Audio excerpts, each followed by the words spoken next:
Welcome to the next part of the lesson. Before, we left the line art as the base that we have.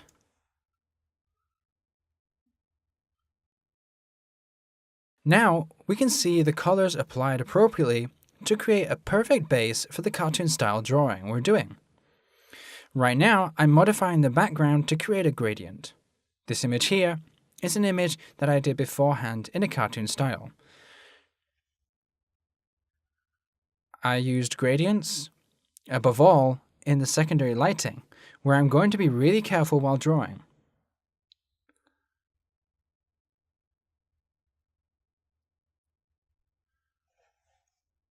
Let's start by adding the shine into the eyes. A piece of advice on the color in cartoon style is the presence of this color. The presence of these fusion modes and the gradients are going to be our best allies when finishing this drawing. It has to be coherent when applying the colors, and, for example, the eyes are a really good place to experiment on and play around with. You can use whatever images as references you want, or of course, the drawing that I'm doing here for this course.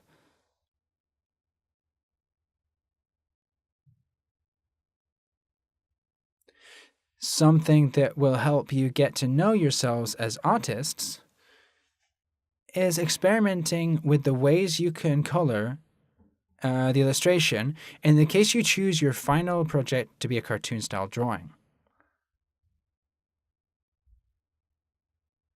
Personally, I like to make gradients and flat shadow combinations because it gives more brightness and volume to the character. In this case, the main lighting on the eye is a white sphere, but the rest are gradients with fusion modes as in the line. Remember that line is a fusion mode that is usually used to clear and multiply to darken.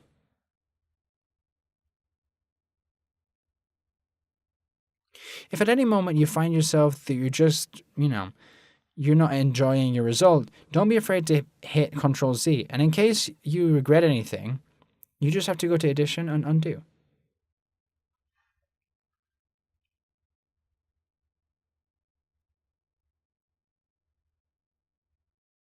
This is what I meant with the flat shadows. It doesn't always have to be combinations of gradients and fusion modes. Some heavy shadows really show up the character's factions.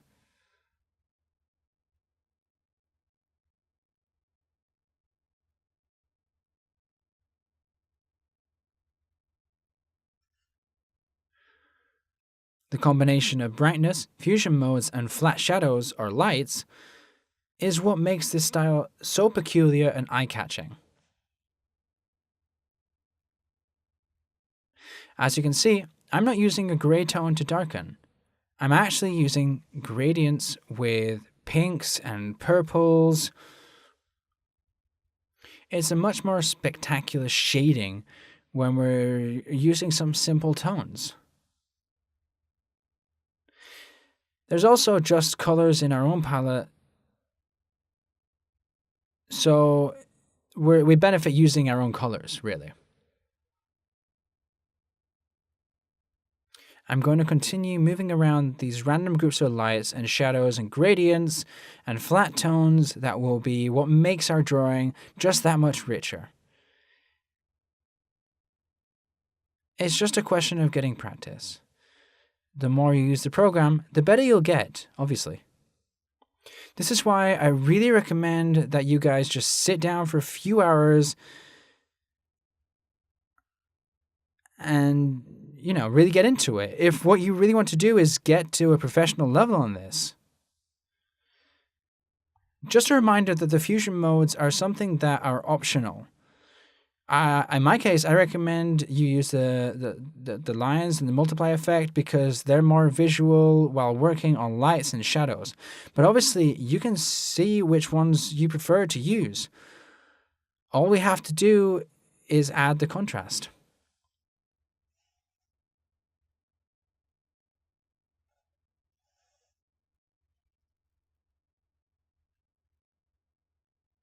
As you can see, I've left the multiply effect active so that it darkens these areas right here even more where we want to add a more of intense shading.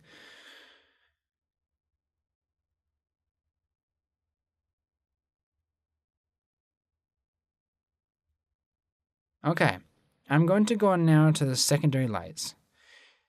These are a resource that are quite used when making a cartoon style because it gives a different image that stands out above the rest for that exaggeration in the illumination when coloring the drawing.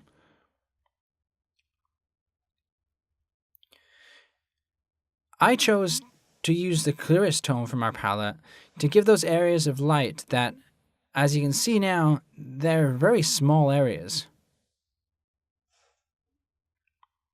You don't have to abuse this effect too much, as it does point out certain areas to make them stand out in the drawing.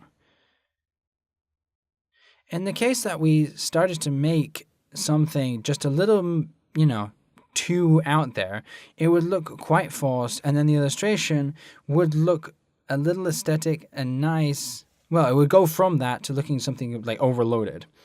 I want you to keep in mind that these gradients that are being applied to the dog's head can also be applied to the rest of the dog's body. And that's what I'm going to do. I'm not going to stop using this tool because it's a really useful tool in this case. Because I want to give it something richer with this peculiar gradients from our palette. What you can use in the case that you feel that they're not looking too good for you, like they're too impacting or strong, is the opacity tool. That I remind you, it can be used in any moment. What I'm doing with the pink tone or clearer tone is adding a secondary light. Secondary light, which sounds kind of redundant, but will give you more brightness to the illustration. Obviously, I'm making some mistakes, and along the drawing, I'm eliminating the areas that I do want to eliminate as much. That's why I'm using just pink and light blue instead of whites as a third secondary light to illuminate my scene.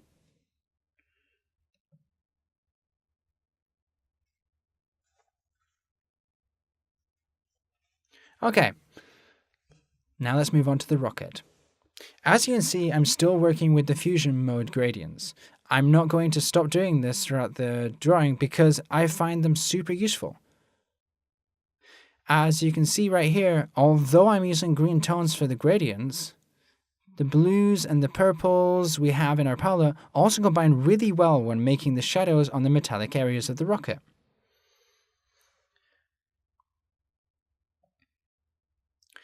Thanks to the fusion modes, we can create new tones without them standing out too much in our gradients.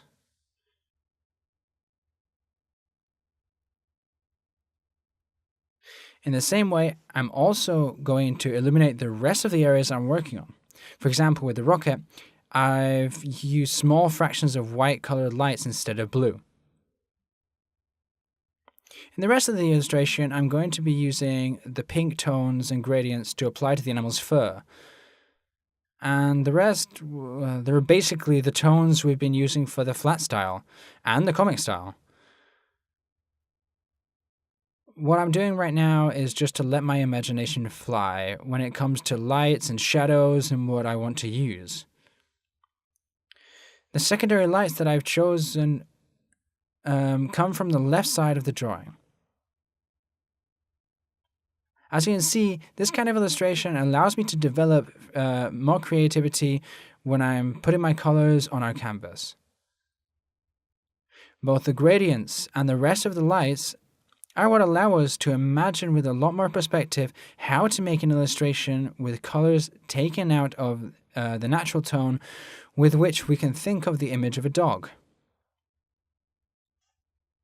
And they'll allow us to create a much nicer and impacting graphic solution than any other we can use with like a natural palette of colors, like dog colors.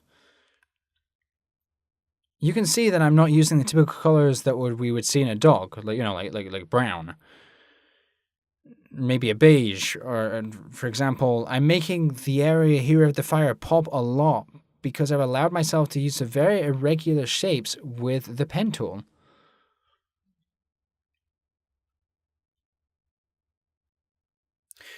There we have it. It's all very well structured. All we have to do now is the moon.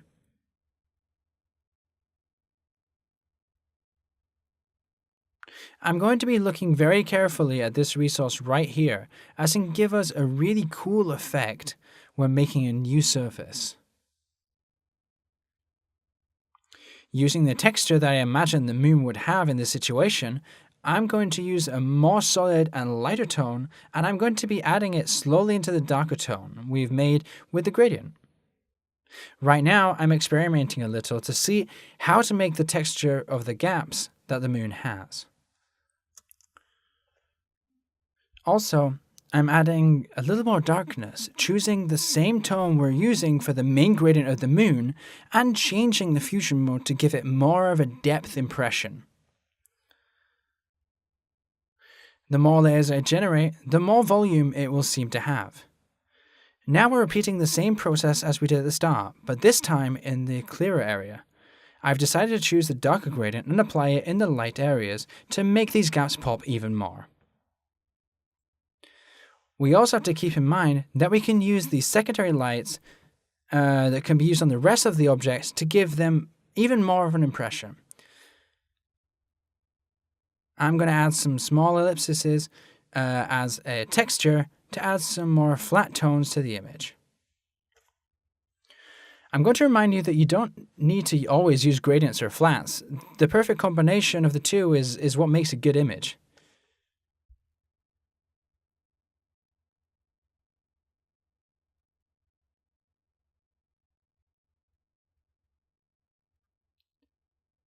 I'm going to continue here experimenting with fusion modes to see if in any way I can complete the moon a little more. Although it does look like this is enough. I'm going to move on to the main star. I've decided to use the lighter tones when corresponding to the secondary light that would be the green. I'm not illuminating it with the light pink, I'm using the tone we used on the secondary light. Obviously, we can use even lighter tones, like the pink, that we use to illuminate and darken. For example, like his body. However, I like this effect, so I've decided to leave it in our drawing. Remember that this is just a question of experimenting with the fusion modes and with the flat tones, to see what kind of results we can generate. We always have Ctrl-Z in case we regret anything that we've been experimenting with.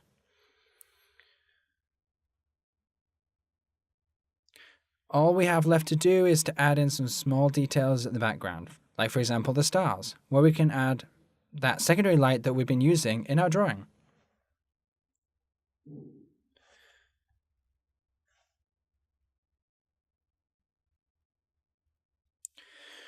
We also don't need to know much about details, as we have our main character centered in the image.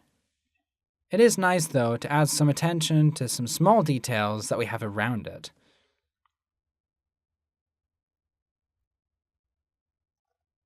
Okay, we've finished our scale drawing of our character.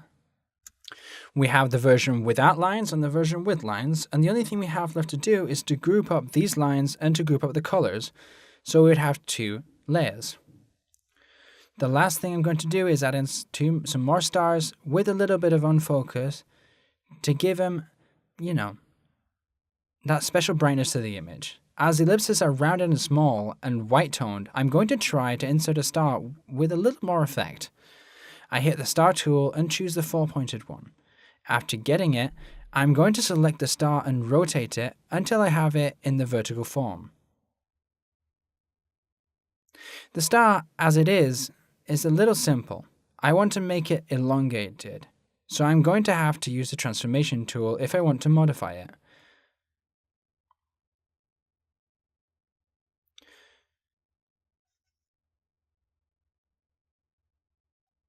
Now, I'm going to select the tool, and after, I'm going to select the button that will allow me to modify and deform the figure until I get what I want.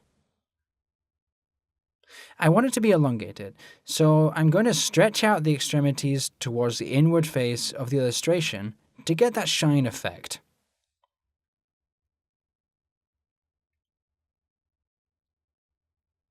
Okay, so after doing this, we're going to copy and paste in the same place as our star.